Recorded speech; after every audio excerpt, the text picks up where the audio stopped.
Bismillahirrahmanirrahim. Assalamualaikum warahmatullahi wabarakatuh. Alhamdulillah bi ni'matihi tatimmus shalihat wa bi fadlihi tatanazzalul barakat. Asyhadu an la ilaha illallah wahdahu la syarikalah wa asyhadu anna Muhammadan abduhu wa rasuluhu la nabiyya ba'dah. Allah Ta'ala fil Qur'anil Karim. A'udzu billahi minasy syaithanir rajim. Bismillahirrahmanirrahim. Ya ayyuhan nas u'budu rabbakumul ladzi khalaqakum wal ladzina min qablikum la'allakum tattaqun. Khuliqal insana halu'a wa idza massahu khairu manua wa iza masyar syarru jazua illal musallin. Laqad khalaqnal insana fi ahsani taqwim summa radadnahu asfala safilin illal ladzina amanu wa amilus solihat falahum ajrun ghairu mamnun.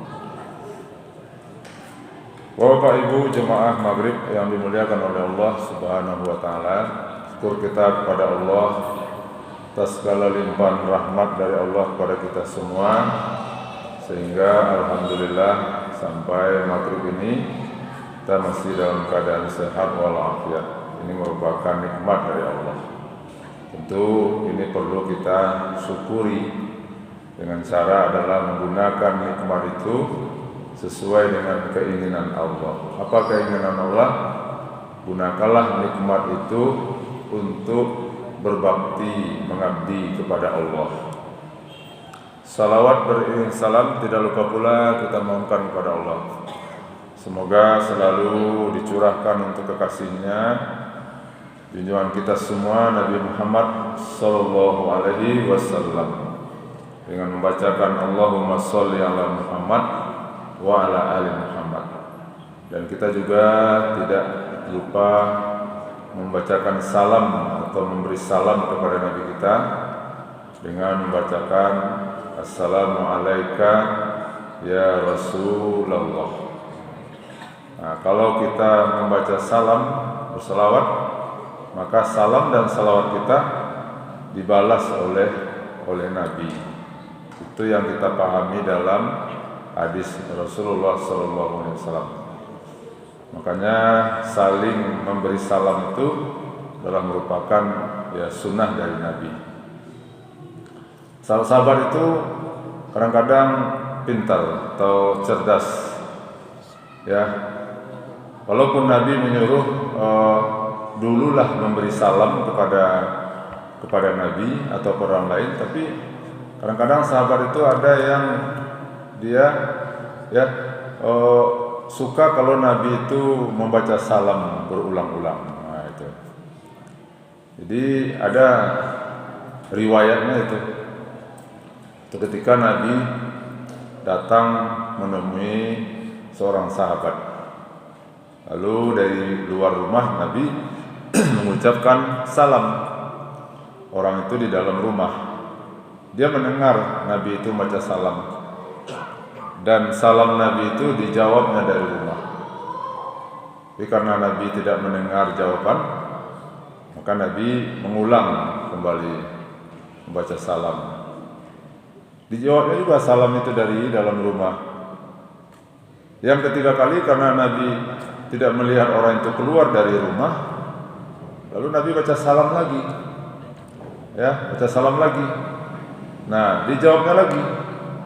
Tapi karena Nabi tidak melihat orang itu keluar dari rumah, Nabi tidak mendengar salamnya itu dijawab oleh orang dalam rumah tadi, lalu Nabi berputar arah. Lalu Nabi hendak meninggalkan rumah orang itu. Nah, melihat Nabi pergi meninggalkan rumah sahabat itu, lalu sahabat itu buru-buru keluar dari rumah. Nah, dipanggilnya Nabi, ya Rasulullah. Dan Rasulullah pun melihat ke belakang. Nah, lalu Nabi tidak marah Bapak Ibu.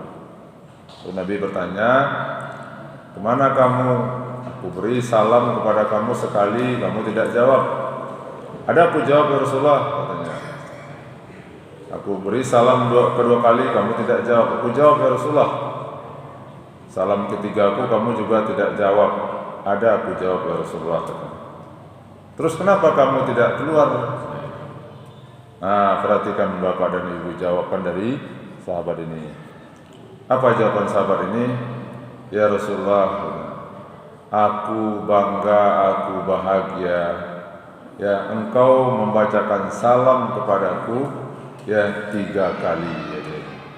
Nah, jadi ini ya sahabat yang cerdas, ya pintar mensiasati. Dia diberi salam oleh Rasulullah. Nah, itu. Karena bayangkan asraful anbiya wal mursalin, orang yang paling mulia di muka bumi ini, ya memberikan salam, ya. Dan salam orang yang paling mulia itu tentu pastilah dikabulkan oleh Allah. Ya, apalagi kalau Nabi itu membaca salam lengkap-lengkap. Assalamualaikum warahmatullahi wabarakatuh. Itu kan 3 doa tadi. Assalamualaikum, keselamatan untuk kalian. Warahmatullah, rahmat untuk kalian. Wabarakatuh, keberkahan untuk kalian. Nabi ini. Dan ini juga pernah terjadi kasus di mana rupanya antara Abu Bakar dan Umar itu pernah terjadi kesalahpahaman. Salah paham Bu Baji. Lalu Umar mengadulah kepada ya Rasulullah SAW. Ya mengadu. Apa yang dikadukan oleh Umar kepada Rasulullah? Masalah membaca salam ini. Perkara membaca salam, ya mengadu Umar kepada Rasulullah. Apa itu wahai Umar, kata Rasulullah? Begini ya Rasulullah. Biasanya setiap aku berpapasan bertemu dengan Abu Bakar itu, Abu Bakar dulu yang memberi salam kepadaku. Biasa begitu ya Rasulullah. Dia dulu yang membaca Assalamualaikum warahmatullahi wabarakatuh ya Umar. Nah, begitu terus ya Rasulullah. Dan aku senang. Tapi kemarin ya Rasulullah, mungkin kemarin ya. Kemarin ya ketemu aku dengan Abu Bakar, dia diam-diam saja. Nah karena dia diam, tidak biasanya seperti itu Abu Bakar. Lalu karena dia diam-diam saja, lalu aku yang membaca salam dulu. Ya, aku baca salam dulu. Karena memang pembuka kata itu memang salam dulu. Ya, al-kalam, ya, ba'da salam.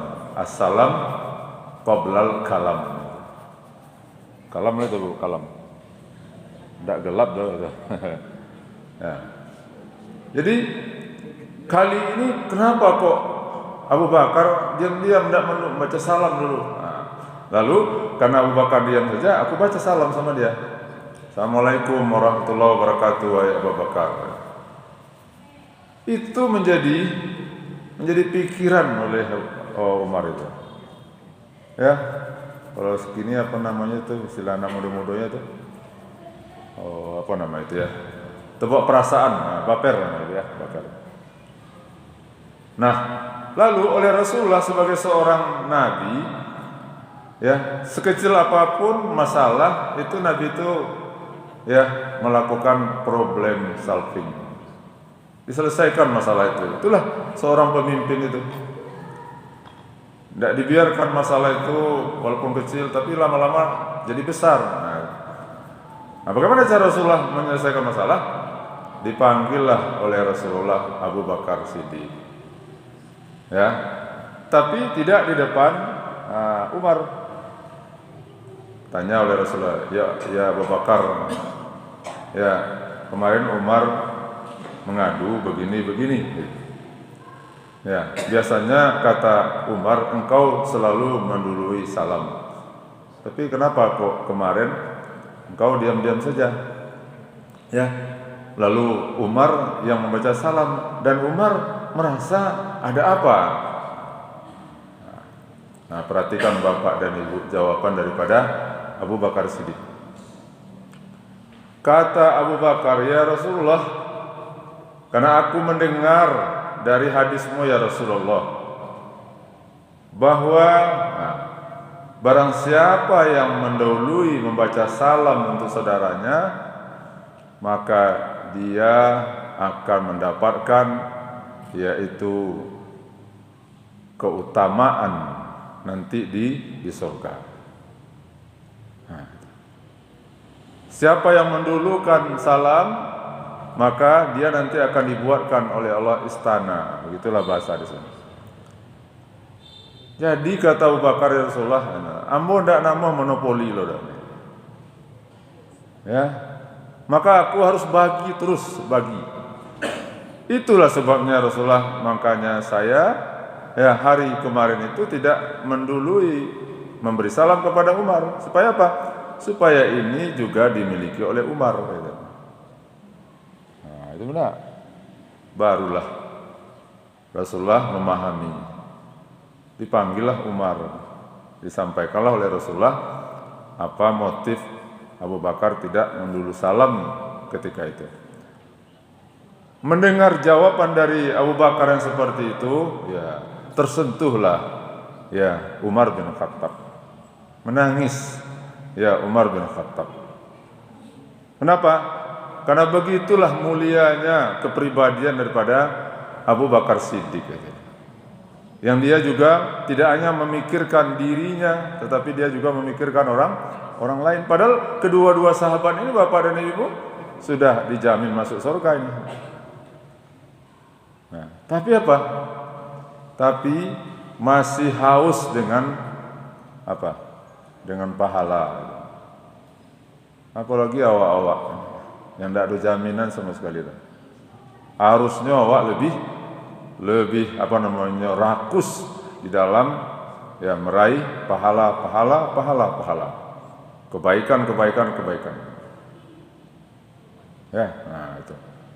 Akhirnya mereka ini berpelukan. Itu. Ya, bayangkan suasana seperti itu, Bu. Ya, Abu Bakar dengan Umar, ya, sahabat-sahabat Rasulullah yang sangat mulia, ya, kemudian mereka berpelukan. Itu. Mereka mengadukan persoalan kepada Rasulullah bukan persoalan kemiskinan, tapi yang mereka kadukan adalah apa? Adalah masalah amal, itu.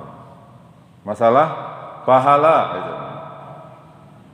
Banyak orang Bapak Ibu dulu di zaman Nabi itu ngadu-ngadu sama Rasulullah, ya, mengadu sama pemimpinnya dan dilayani oleh Rasulullah SAW. Tapi beda orang sekarang itu. Zaman dulu, zaman Nabi itu orang yang mengadu-ngadu itu orang kaya mengadu, orang miskin ngadu kepada Rasulullah.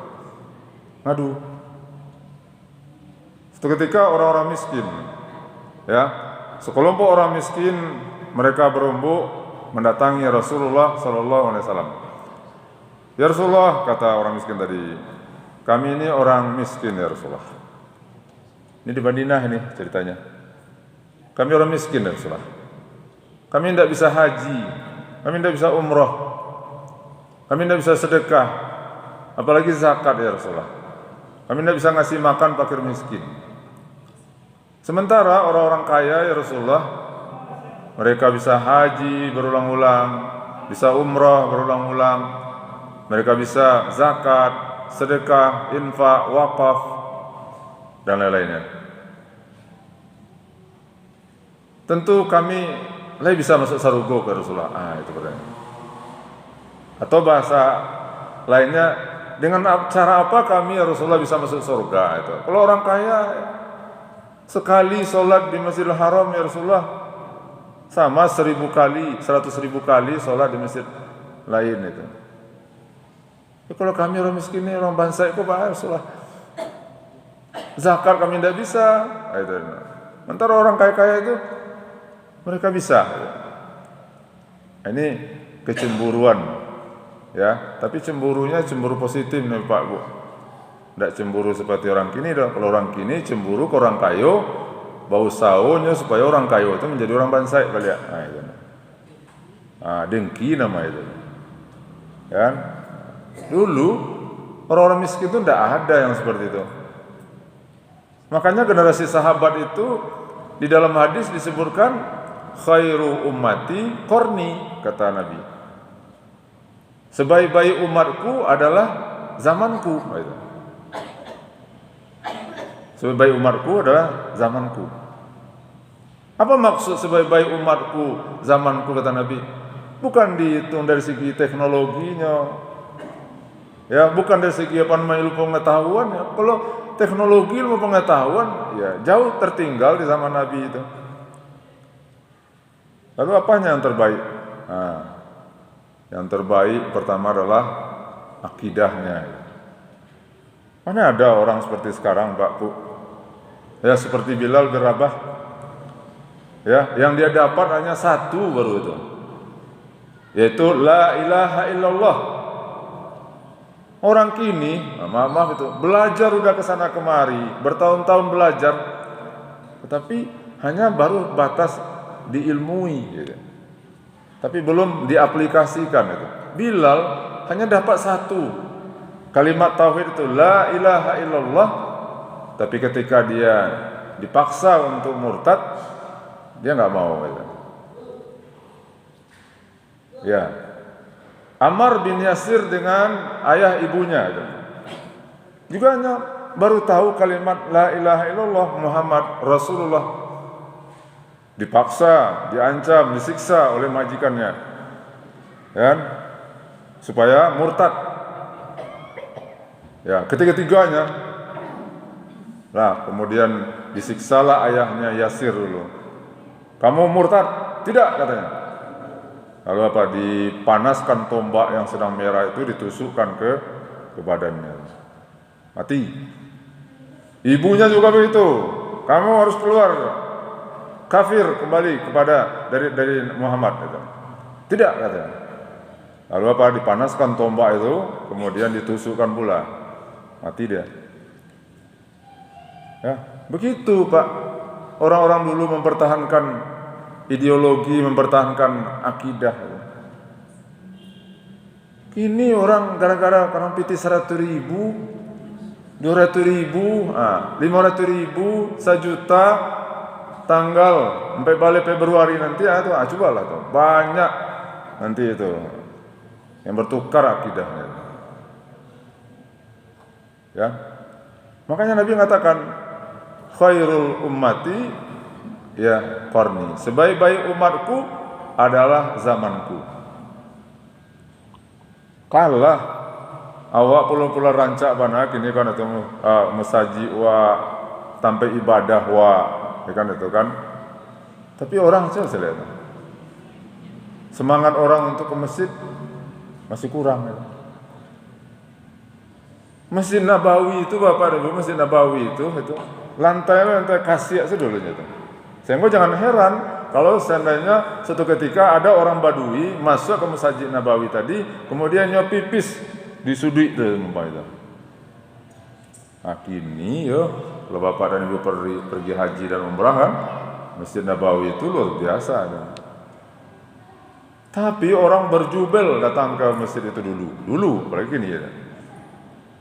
Penuh sesak gitu. Maka Nabi mengatakan khairu ummati qarni, sebaik-baik umatku adalah zamanku. Itu tidak bisa ditolak Bapak. Ya. Itu yang disebut dengan zaman salafus soleh namanya. Ya, zaman salafus soleh, generasi-generasi yang terbaik. Ya. Apa lanjutan hadis kata Nabi? Ya, summal lazina yalunahum. Kemudian zaman sesudah mereka itu. Siapa itu? Zaman sahabat, zaman tabi'in. Summal lazina yalunahum. Kemudian zaman sesudah tabi'in. Siapa itu? Tabi'in. 3 generasi emas. Nah, para ulama itu sekitar 250 tahun. Ya, 2 abad setengah itu disebut dengan zaman yang terbaik. Nah, itu. yang tidak bisa dan tidak akan ada rasanya zaman sebaik itu dulu. Bukan awak pesimis, tidak itu. Karena Nabi mengatakan itu yang terbaik ya. Terbaik dalam segala hal Bapak Ibu. Terbaik dalam segala hal. Akidahnya baik, ibadahnya baik, akhlaknya baik. Lihat ada orang Bapak Ibu model Umar bin Khattab. Umar bin Khattab waktu dia di Madinah, ya kan, di Madinah. Kemudian ya dia punya kebun korma. Umar itu adalah juga seorang petani gitu. Dia sibuk mengurus ya kebun kormanya. Biasanya Umar ini sholat ke masjid, selalu sholat asar berjemaah. Tapi mungkin karena suatu ketika dia sibuk mengurus ya kebun kormanya, kemudian dia sampai di masjid, orang sudah sholat semuanya. Sudah sholat semuanya, Bu. Nah, merasa rugi dia. Kenapa? Karena fadilah sholat berjemaah 27 kali lipat. Merasa rugi Umar itu. Nah, coba perhatikan Pak Bu itu. Bagaimana cara Umar menyesali ya kekurangan atau ketinggalan sholat asar tadi? Nah, belum pernah saya mendengar sejarahnya orang yang melakukan seperti Umar ini. Gitu. Gimana Umar itu? Umar Pak, ya, dia jual kebun kurma itu. Kemudian setelah dijual, uangnya diwakafkan semuanya untuk Islam. Ya kan? Kalau orang kini ya masih ada wakatun. Ya, orang umpamanya mama mana? Iko ada 10 orang datang ke kadai belanja. Ya kan? Seorang orang 1 juta. Enggak, 10 orang 10 juta. Orang azan. Nah, azan. Hayyalal falah. Dia tahu itu. Apa artinya al-falah itu? Ayo merebut kemenangan itu. Tapi kemenangan di depan mata dulu ya. Ini 10 orang nih. Ya, enggak tanggung-tanggung orang dari Malaysia lo belanja gitu. Kalau orang dari Malaysia biasanya enggak tawar-menawar gitu. Lalu apa? Terjadilah interaksi jual beli. Sampai ya selesai orang Assalamualaikum warahmatullahi wabarakatuh di masjid itu. Barunya sholat zuhur atau sholat asar atau sholat maghrib. Kalau dapat piti 10 juta kan. Tapi piti 10 juta itu Bapak Ibu tidak ada artinya itu dengan hilangnya yaitu berjemaah di asar tadi itu. Ada arti itu. Ya kan? Tidak ada arti itu. Apalagi kalau orang-orang pamannya ibu-ibu bapak yang pai haji atau umrah pamannya itu. Itu takalo, ada kawan ambo Bapak Ibu. Ya, takalonya salat asar di hotel itu. Nah, takalo rupanya kawan sakamar ndak perlu menjagoan dah. Banda dijagoan ambo, Pak. Iya ambo, ibu mencari apa lalu tangango muncung gitu. Kalau lamanya lalu aja. Berang juga Pak itu. Berang dalam arti apa? Pak, banda apa jagoan ambo salat asar gitu. Kok apa peristiwanya di Madinah, Pak? Banda apa jagoan ambo di salat asar tadi? Jagoan salah Pak itu, biarlah. Yo ibu ambo ndak sampai hati ambo menjagoan apa doh. Yo. Muncul tanganmu lalu itu. Pelatihan mana Pak mah. Yo. Apa yang dilakukan ya Ibu? Nyopailah bagage ke Masjid Nabawi itu. Kemudian ndak pulang-pulangnya udah. Sampai waktu Isya, sholat Isya. Sudah Isya baru pulangnya dari Masjid Nabawi itu. Kalau itu menebus kekurangan tadi itu. Karena bayangkan ndak sholat berjemaah 1 kali ya di Masjid Nabawi setara dengan 1000 kali. Begitu Ibu ya. Rugi. Sementara orang yang pergi umrah itu kan biayanya mahal tuh. Ya, 35 juta namanya. Nah, dia itu mungkin biaya hidup sehari itu sekitar 3 juta. 3 juta gadang biaya hidup itu. Nah, lalu apa? Dihukumnya dirinya itu. Hanya itikaf di dalam masjid itu. Dari ya sudah sholat asar sampai lo sholat isya tuh. Nah, sudah isya barunya pulang itu. Mau lambekna pulang Pak Ji itu. Nah, diceritanya seperti itu.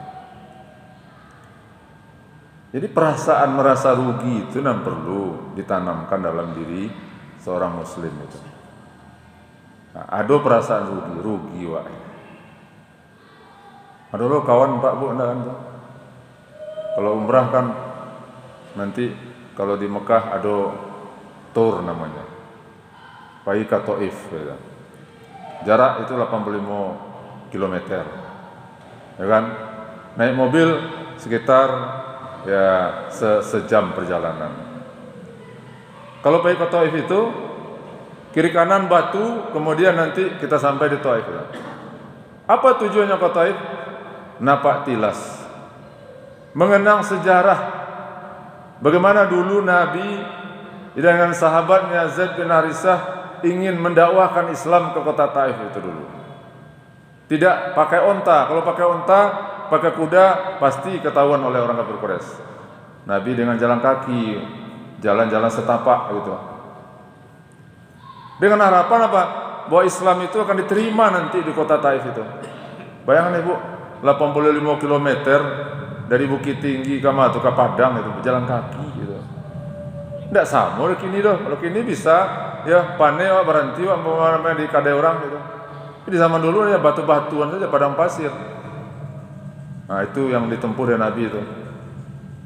Ya, apa gunanya? Menanamkan ke dalam diri kita ini ya bagaimana beratnya perjuangan Nabi dulu itu menyampaikan Islam itu. Tapi nyatanya apa? Sampai di Taif ya dakwah Nabi itu ditolak sampai ya bahkan tidak sampai situ, ditolak dengan batu, ditolak dengan potongan-potongan besi gitu, dilempar Nabi gitu. Sampai berdarah-darah Nabi. Kemudian Nabi ya bersembunyi di dalam sebuah kebun. Datanglah seseorang ya membawakan ya kurma anggur kepada Nabi. Itu sejarahnya panjang banget. Nah, apa tujuannya pergi ke sana Bapak? Kan kalau dari segi waktu kan rugi rasanya kan, rugi waktu. Tapi apa? Tujuannya menambah, membangkitkan dalam diri kita ini semangat. Begitulah dulu ya Nabi itu berjuang. Mengantarkan hidayah ke kota Taif tapi ditolak. Tapi Bapak Ibu, bagi Bapak dan Ibu yang sudah mengalaminya, itu kalau pergi ke Taif itu kan banyak lo tampil yang akan dikunjungi. Sekurang-kurangnya nanti ya kita pergi ke masjid Ibnu Abbas namanya. Nah, Ibnu Abbas itu siapa? Yaitu seorang sahabat Nabi. Ada masjid di situ.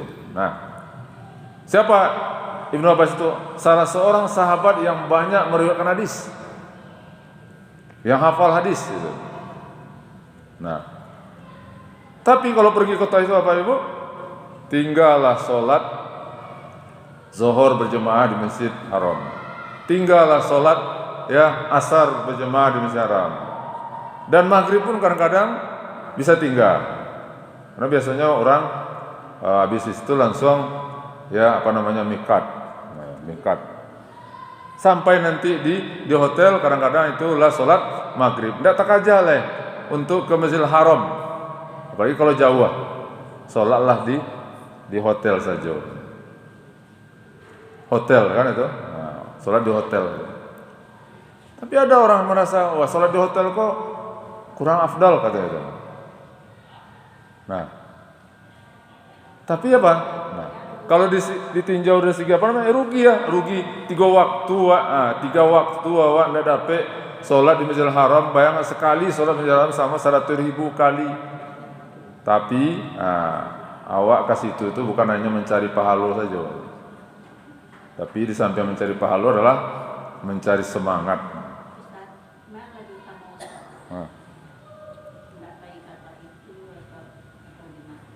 Utama kedua-duanya. Sama kedua-dua, sama-sama utama keduanya. Ya kan? Nah, perjalanan dari Bu, berjalan dari Mekah ke Taif itu kan berapa tuh? 85 km enggak? Itu kan perjalanan dakwah.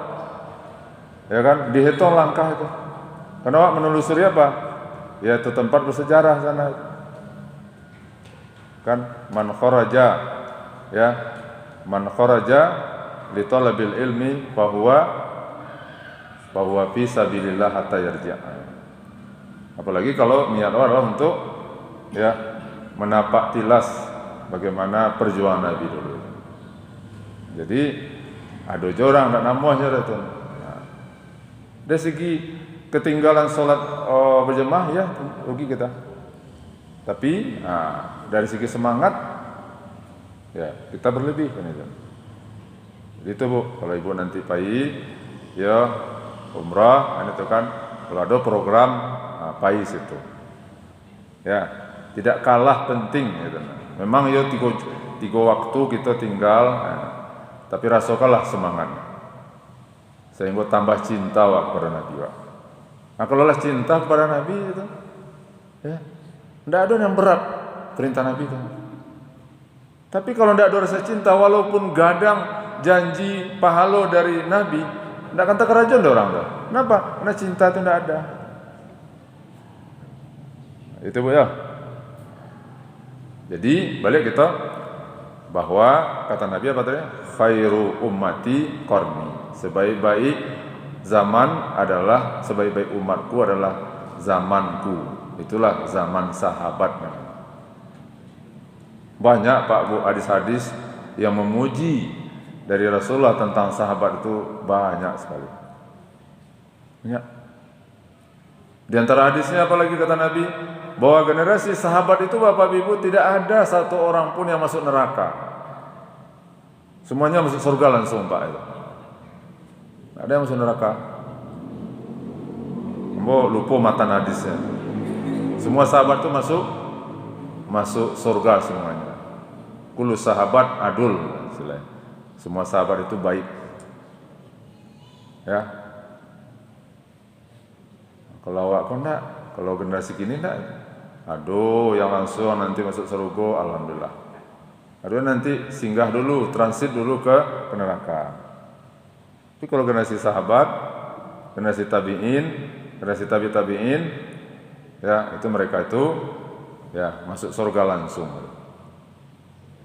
Bacalah Bapak Ibu kisah-kisah para sahabat itu kan. Siapa itu?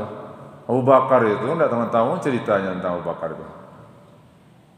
Maka kata Rasulullah kan, kalau ditimbanglah amal ya Abu Bakar itu dengan amal ya umat sekarang ini, umat sesudahku kata Rasulullah itu ya belum mencukupi 2 mud. Nah, 2 mud itu artinya 2 genggam ini. Sekiranya orang sekarang ini kata Rasulullah, lau anfaqa zahaban misla Uhudin, seandainya orang sekarang menginfakkan emas sagadang bukit Uhud. Bapak dan Ibu yang haji murah sudah tahu kan Uhud ya. Kan bukit Ugadang itu ya, panjang lah kan itu. Bukit Uhud itu kan rancak di sana itu. Seandainya emas itu semua lalu diinfakkan untuk Islam, itu alun sampai kata Rasulullah yaitu 2 genggam ini itu.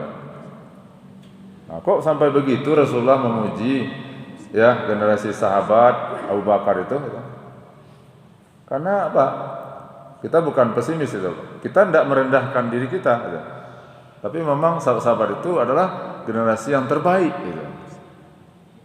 Mereka yang berjibaku mati-matian membela Islam dulu. Makanya disebut oleh Allah di dalam Al-Quran yaitu khaira ummah itu. Kuntum khaira ummah. Kamu adalah sebaik-baik umat. Ayat itu turun bukan di zaman kini, tapi ayat itu turun di zaman sahabat. Otomatis ayat itu adalah pertama yang menikmati, yang merasakan, ditujukan kepada generasi sahabat. Kata Allah, kuntum khaira ummah. Kamu sebaik-baik umat. Sebaik-baik umat. Nah, untuk kita juga, ya Nah, kita umat Islam ini jangan MC, jangan minder dengan umat lain gitu. Allah mengatakan kuntum khairu ummah, kamu adalah sebaik-baik umat gitu. Apanya kita yang terbaik? Semuanya kita lebih baik daripada umat lain.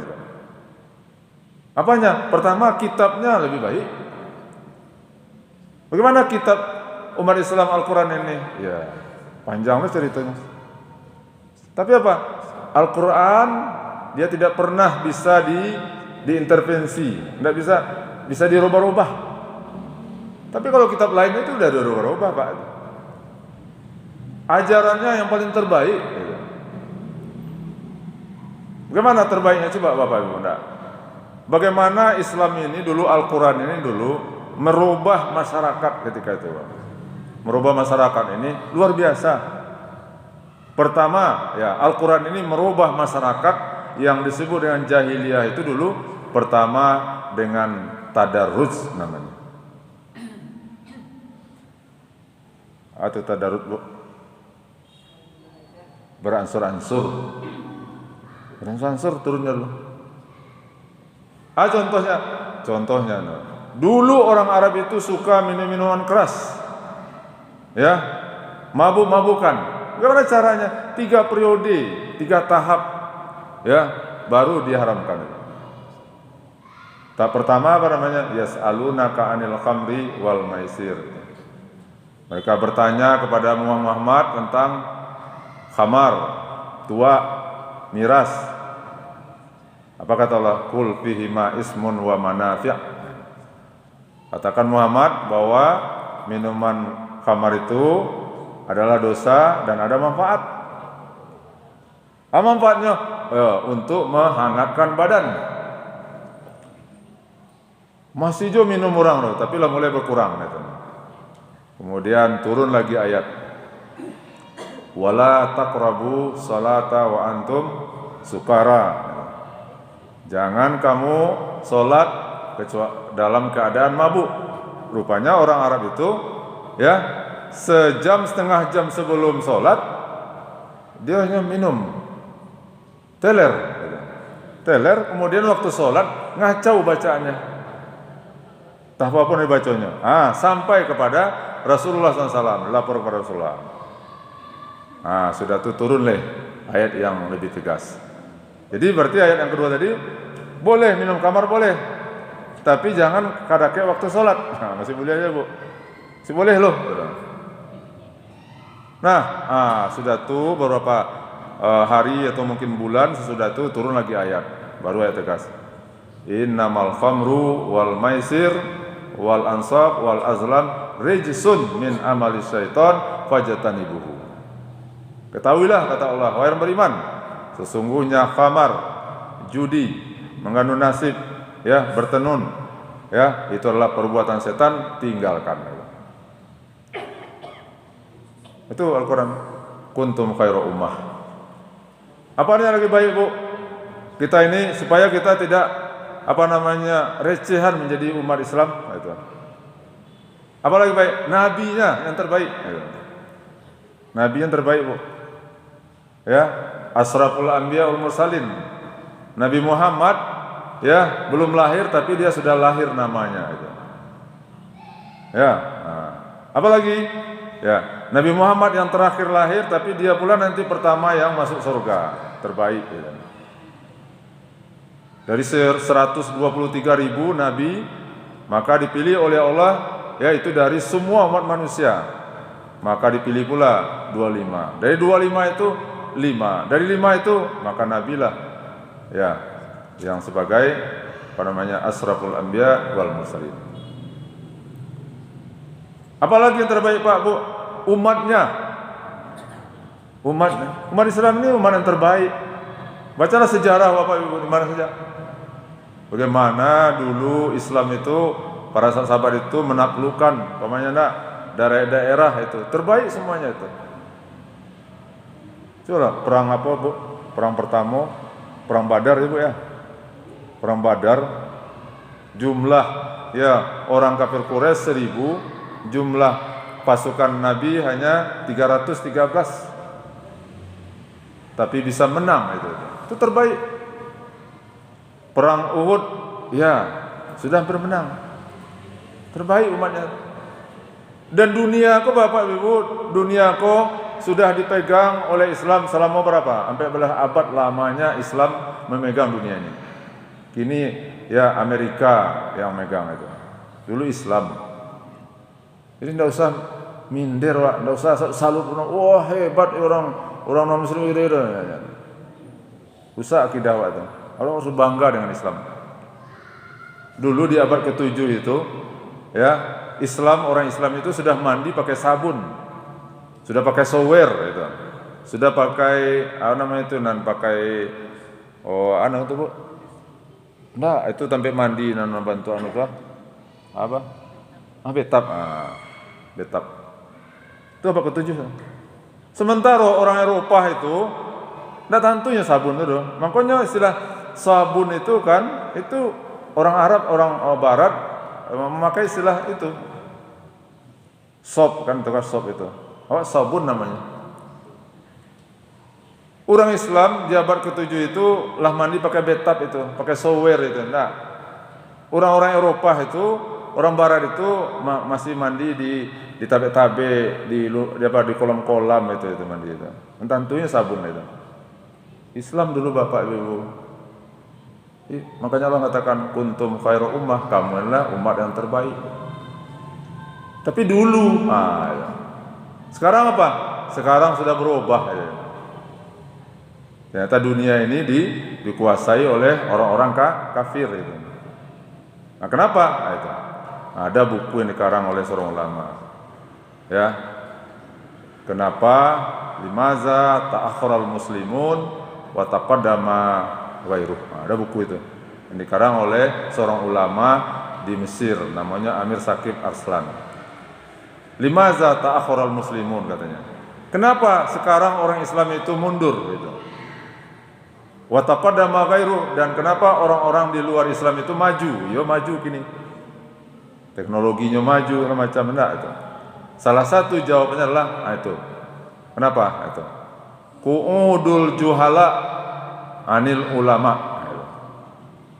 Qu'ud itu artinya orang-orang yang bodoh dengan Islam, orang tidak ngerti dengan Islam, tidak mau belajar kepada ulama itu. Tidak mau belajar Islam itu. Merasa pintar. Kadang-kadang ulama pula yang dinyesalahan itu. Dulu tidak Ibu. Kita baca sejarah lagi. Di zaman sahabat saja lagi. Bagaimana dulu para sahabat itu rakusnya dalam menuntut ilmu itu. Sampai-sampai ya Nabi menyuruh utlubul ilma walau bisin. Tuntutlah ilmu itu walau ke Cina. Ilmu apa? Bukan ilmu agama. Tapi apa? Cina ketika sudah maju itu. Disuruh oleh Nabi sahabat itu belajar bahasa Ibrani gitu. Maka ada sahabat Ibnu Abbas itu hanya 1 bulan bisa menguasai bahasa itu gitu. Semangat dulu orang belajar gitu. Diceritakan oleh Umar bin Khattab, kami kata Umar kalau belajar Islam itu bagaimana kata? Kan sahabat-sahabat itu tidak kayu-kayu sadonya doang. Nah, lalu mereka itu bergantian belajar itu. Bergantian. Dalam rumah itu bergantian. Lalu apa nanti? Yang pergi nanti akan melapor. Maka keluarlah hadis Nabi, falyuballigh syahid alal ghaib. Hendaklah yang hadir ini kata Nabi sampaikan kepada orang tidak hadir. Jadi kini Bapak Ibu, animo orang belajar agama itu malih. Apalagi kalau calegnya ustadznya kerenya katanya. Ustadznya kere, akhirnya itu artinya ustadznya tidak berpitih itu anak. Itu. Kalau ustaz dari apa namanya, dari pusat, dari kota, dari apa datang aja. Ini penyakit kita. Itu sebabnya kata Amir Salam tadi. Limaza ta'akhkharal muslimun wa taqaddama ghairuh? Kenapa itu? Penyebab pertama adalah karena malasnya orang-orang bodoh belajar Islam ini. Seandainya maulah umat Islam ini belajar agama, maka Islam ini akan maju kembali. Umat Islam ini akan memimpin dunia kembali. Nah, itulah tugas kita Bapak Ibu, berdakwah. Berdakwah, ajak orang terus ke masjid, ajak orang untuk menghadiri pengajian itu. Ya, supaya apa? Supaya ada ghirah dan izah Islam ini. Nah, jadi itulah dulu Bapak Ibu ya. Yang kita sampaikan mungkin bersifat gado-gado gitu ya, itu. Ya, tapi mudah-mudahan itu akan menjadi sebuah renungan bagi kita. Ya, betapa memang intinya pertama adalah bahwa marilah dalam diri kita ini ada perasaan rugi, itu menjadi. Kalau ada perasaan rugi dalam diri terhadap kealfaan berbuat kebaikan, insya Allah ya itu kan rajin itu. Nah.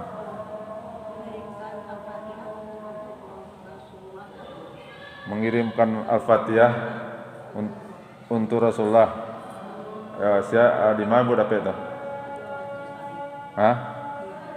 Ya kalau memang ada dalilnya baca salah ikut saja lah. Lihat ada dalilnya ini. Di Majelis Salim itu ada dalilnya bu.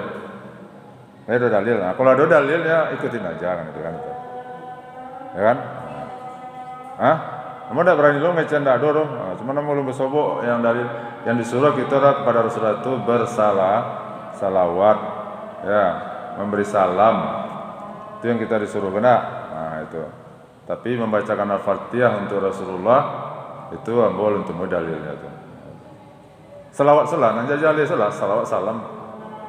Nah, sudah berkuazan baca doa Allahumma rabba hazid-da'wati wa titamah. Baca itu. Nah, itu salah. Kalau ragu ibu, dak ma yaribuka ila ma la yaribu. Kalau ragu hilangkan ragu tadi. Demikianlah Bapak Ibu, bila taufiq. Assalamualaikum warahmatullahi wabarakatuh.